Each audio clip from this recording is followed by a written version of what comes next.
Hey, how's it going? Welcome to my channel. My name's Ryan Finake, and I thought I'd begin with showing people a little bit of my process on how I create my popular culture paints. For those interested and always wondered what magic lies behind my process, please sit back, relax, and I'll show you everything involved. Beginning today with a character from the Harry Potter series, we have Hermione Granger. The magic begins, usually, with a quick little sketch of the character. I have already done the sketch in this instance.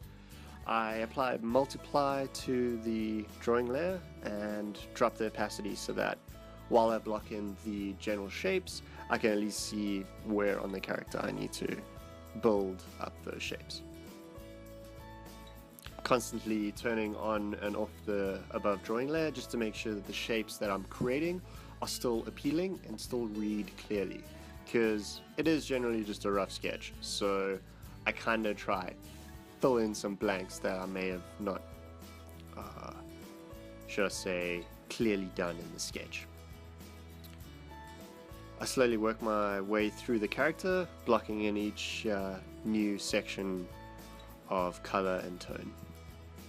Each color block in that I do for the different parts of the character, I usually create a new layer for, just so that I can quickly control click on that layer and then hide the selected area. There is also the Marquee selection tool process when blocking in base shapes and tones. I do use it from time to time. There's no real right or wrong when it comes to these things personally. I have found that with the Marquee tool you do get a more crisp, refined edge, and it definitely can sometimes even speed up your process of blocking in shapes. I've just been struggling and fighting my Cintiq Companion 2 in Photoshop with the Marquee selection tool.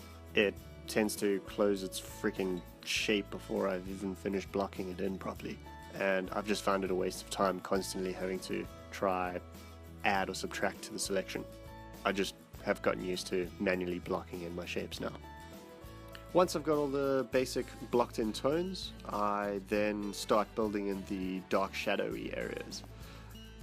Before this paint, I went for a lot more solid, almost cel shaded finish to the characters, as the series of mine was just meant to be a quick little warm down after work, something that wouldn't take too much time or too much thought process, as you know, after a full day's work, I don't know, I'm pretty beat animating things, so if I could just make a cute quick little paint, it kind of winds me down after a long day in the office.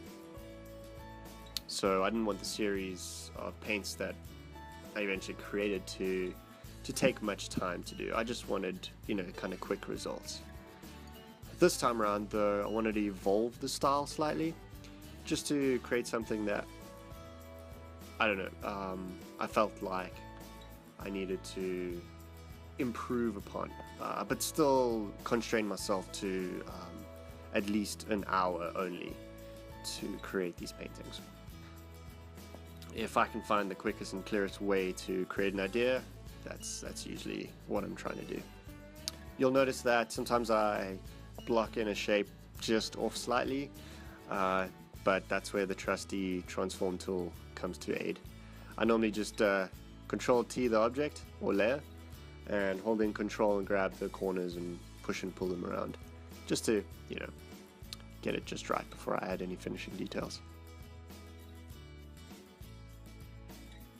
Right now I'm blocking in the potions. I try to go with like quite bright colors, you know, because it's a magical piece and I wanted at least some part of the thing to pop a little bit more than just the characters. I couldn't think of anything more magical than the intense turquoisey blue and glowy pink. I think it was a good color choice to help showcase her magic at work. I then just add some finishing highlights and stuff to the pot and begin to block in the other props. I realized that adding props to one of my character drawings actually added a good third to the time that I normally spend on these. In this instance though, I was happy to take it further just to help sell the story of the piece.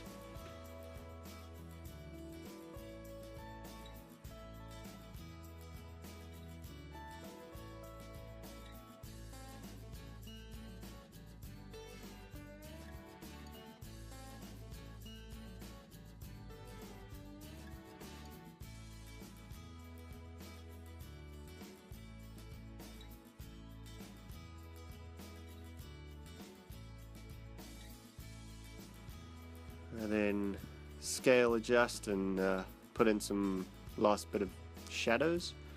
My final pass usually involves an overlay gradient, just to finish off the thing, gives it a bit of a environmental lighting. I then finish it off with my signature, and that's how I create my pop culture paints. Please like and subscribe. Thanks for watching.